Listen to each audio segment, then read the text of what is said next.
The city was loud and busy. Cars honked, people hurried, and shops buzzed with activity. Among all this noise, Sarah, the daughter of a millionaire, was walking alone near a busy road. She wore a simple dress but walked with confidence, as if the whole city belonged to her. Sarah loved to walk by herself, feeling free in the world around her. But today was different. As Sarah crossed the street, the sound of a fast car grew louder behind her. Suddenly, a speeding car lost control. The driver had lost focus and the car swerved dangerously close to Sarah. Her heart raced as she realized she was in danger, but before she could move, a boy suddenly jumped in front of her. His name was Ali. Ali was a poor boy who lived nearby. He was just about 15 years old and worked hard every day to help his family. Ali had been walking to the market when he saw the car heading straight for Sarah. Without thinking, he ran toward her and grabbed her arm. "Get away from the road," Ali shouted, pulling her back. Sarah stumbled but stayed safe. The car sped past them, missing Sarah by inches. Ali did not stop there. He pushed Sarah even further away from the dangerous street. But in doing so, the car scraped Ali's arm as it passed. Ali fell to the ground, hurt and bleeding. People nearby gasped and rushed forward. "Are you okay?" they asked Ali. Ali nodded weakly but did not cry. He looked at Sarah, who was still shocked. She was safe thanks to this brave boy. People began to gather around, amazed at Ali's courage. Some took out their phones to call for help, while others tried to comfort Ali. Sarah's eyes filled with tears as she saw Ali on the ground. "Thank you," she whispered. "You saved my life." The ambulance arrived quickly and took Ali to the hospital. Sarah went with him, holding his hand tightly. Her heart was full of worry and gratitude. For the first time, Sarah saw the world beyond her rich home. A world where people like Ali fought hard every day to survive. At the hospital, doctors treated Ali's scraped arm and bruises. Sarah stayed by his side, talking gently to calm him. She learned that Ali lived with his parents and 3 younger siblings in a small old house nearby. They struggled to make ends meet, and Ali worked in the market to help support his family. Sarah's family heard about what happened. Her parents invited Ali and his family to their mansion. They wanted to thank him and reward his bravery. But Ali was humble and shy. He did not want any gifts or money. He only wanted to see Sarah safe. The news spread quickly in the city. Everyone talked about the poor boy who saved the millionaire's daughter. People admired Ali's courage and kindness.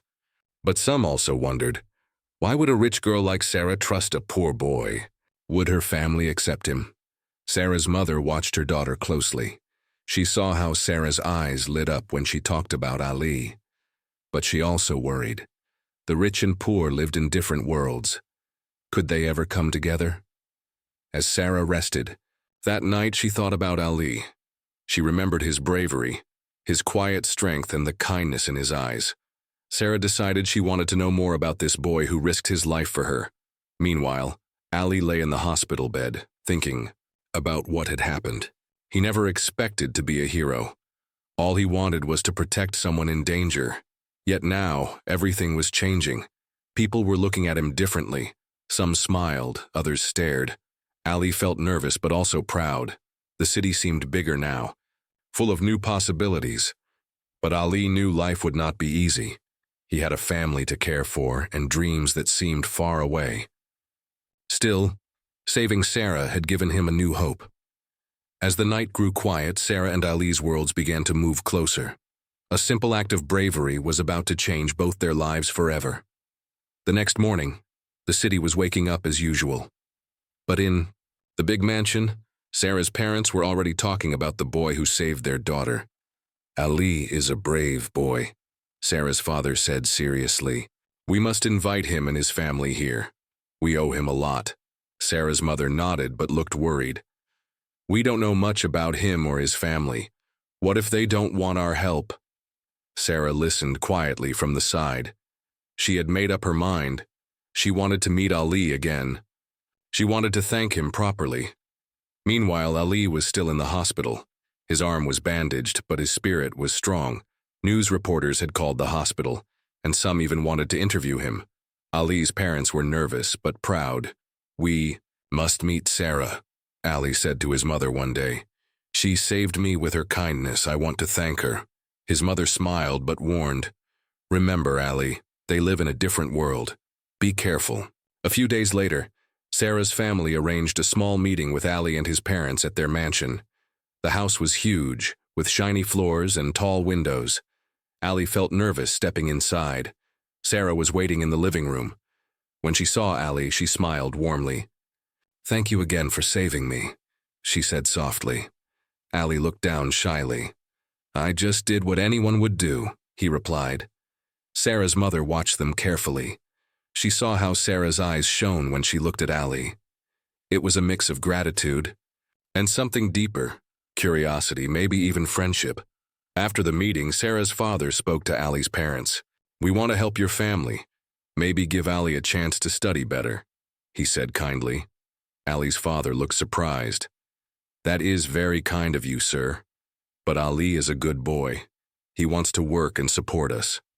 Sarah's mother added, "We can offer both, education and support. Your son is special." Ali was quiet but felt hope growing inside him. Days passed, and Sarah and Ali began to meet more often. They talked about simple things, school, dreams, and the city they both lived in. Sarah learned that Ali wanted to become a doctor. He wanted to help people like a hero. Sarah shared her dream too, to make the world a kinder place. The two became friends despite their very different lives.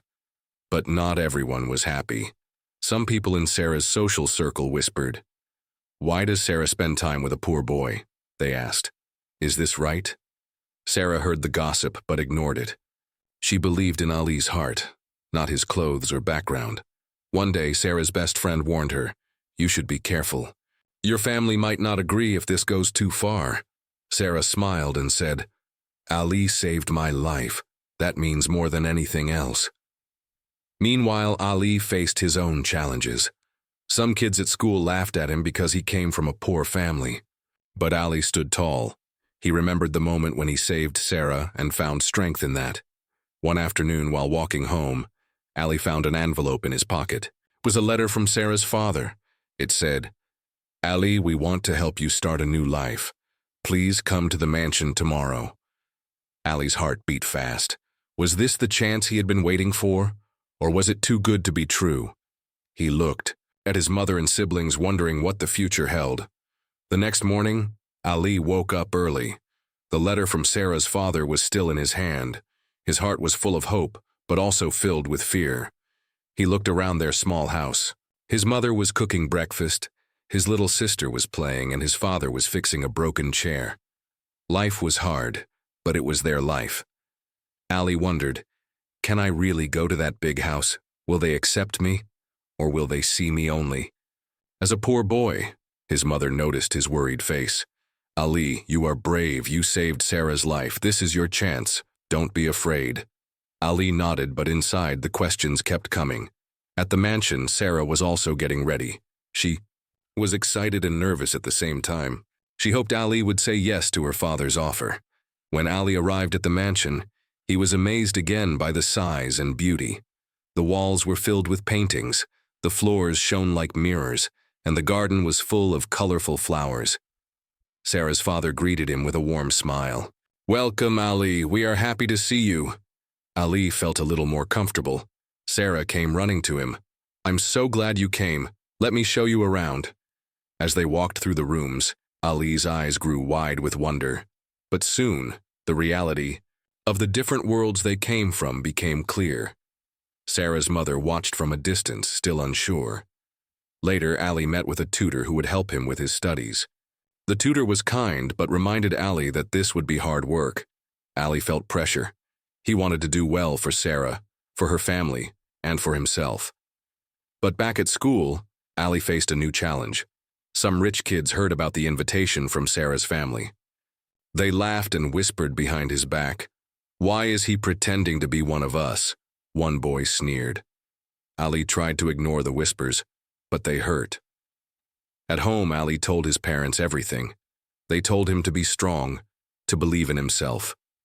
Meanwhile, Sarah faced pressure too.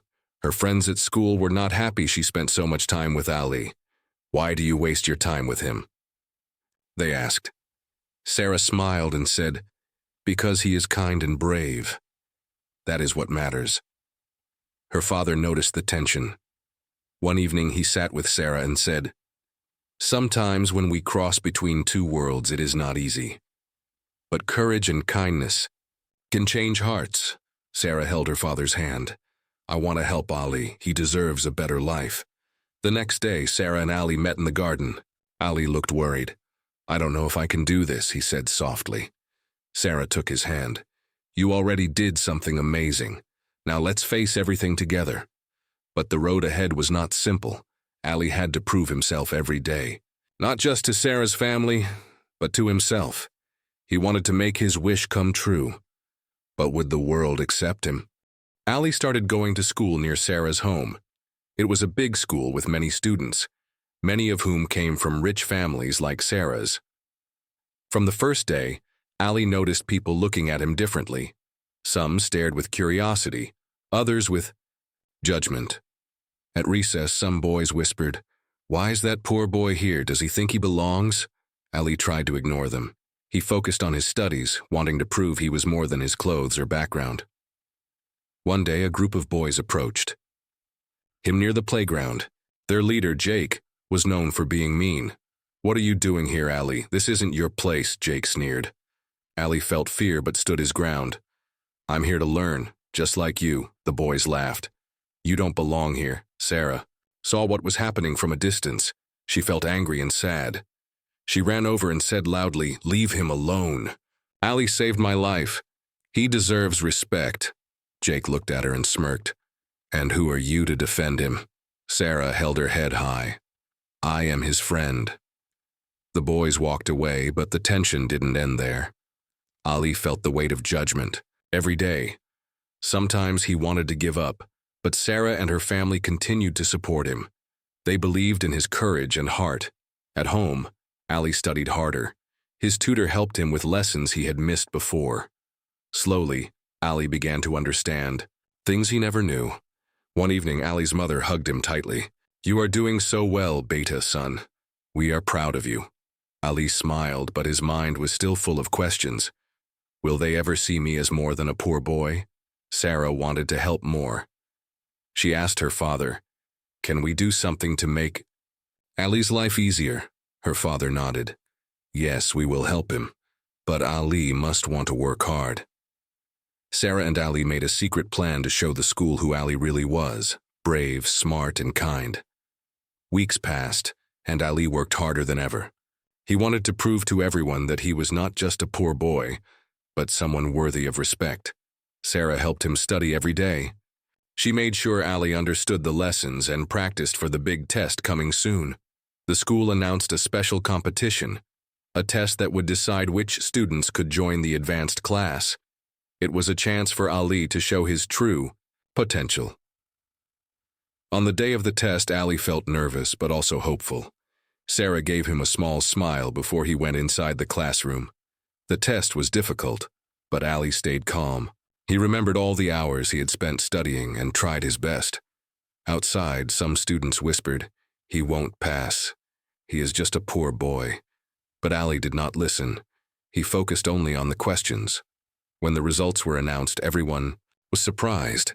Ali had passed, with one of the highest scores in the class. Sarah cheered loudly, proud of her friend.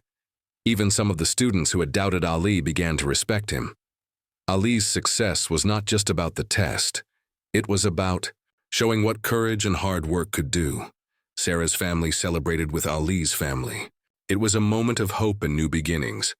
But not everyone was happy. Jake and his friends felt jealous.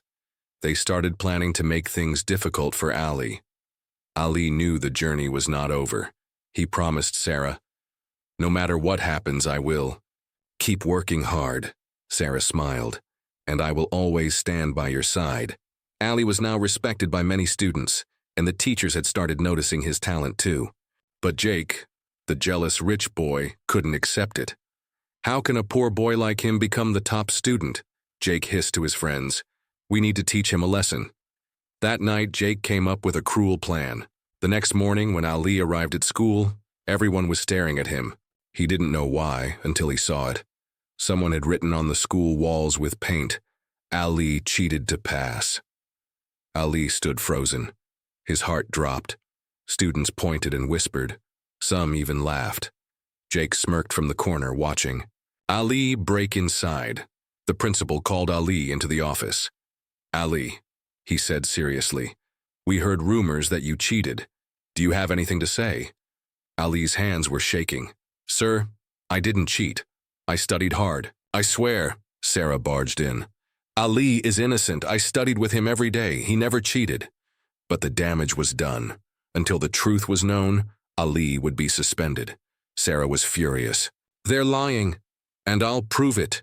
She knew who did it. Jake had been acting strange. Sarah decided to act fast. That evening, Sarah checked the security cameras with the help of her father's connections. And there it was, clear footage of Jake and his friends painting lies on the school walls. Sarah rushed back to the principal. The next morning, a new message was written on the board for all students to see. "Ali is innocent. The real liars have been caught." Jake and his friends were suspended for 2 weeks. Their parents were called to school. Everyone apologized to Ali, but Ali didn't smile.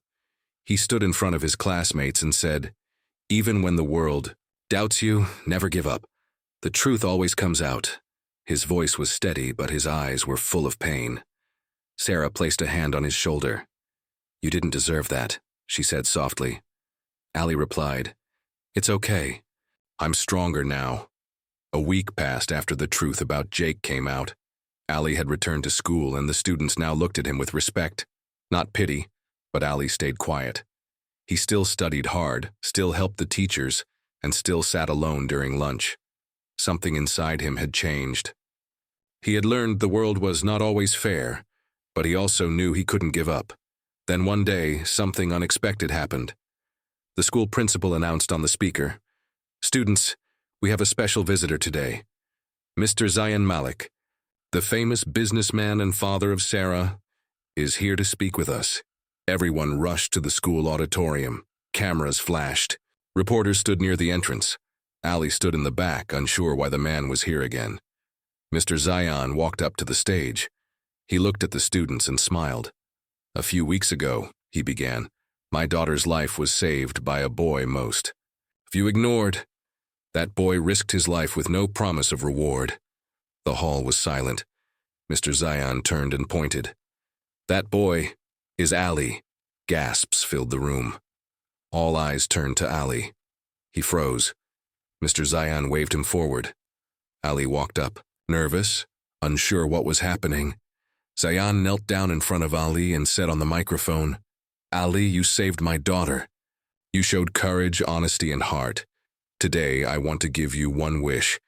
Anything you ask for, I will make it happen." Everyone held their breath. A car? A big house? $1 million? Ali looked down. Then he raised his eyes slowly and said, "Sir, I don't want money. I don't want a car or a house. I just want one thing." Zayan nodded. "Say it, son." Ali took a deep breath. "Please open a free school in my neighborhood. There are so many kids like me who want to learn, but have nothing." The room went completely quiet. Some teachers wiped their eyes. Sarah gasped. Even Zayan's lips trembled. "You could have asked for anything, and you asked for others," Zayan said, voice breaking. Then he stood up, took the microphone again, and declared, "From this day I will build a school in Ali's neighborhood and name it after him. The Ali Foundation School, free for all children." The crowd stood and clapped. Tears rolled down faces. Sarah hugged Ali tightly. Ali smiled for the first time in a long while. He had nothing, but today he gave everything, and in return, he earned respect, love, and a legacy that would never fade.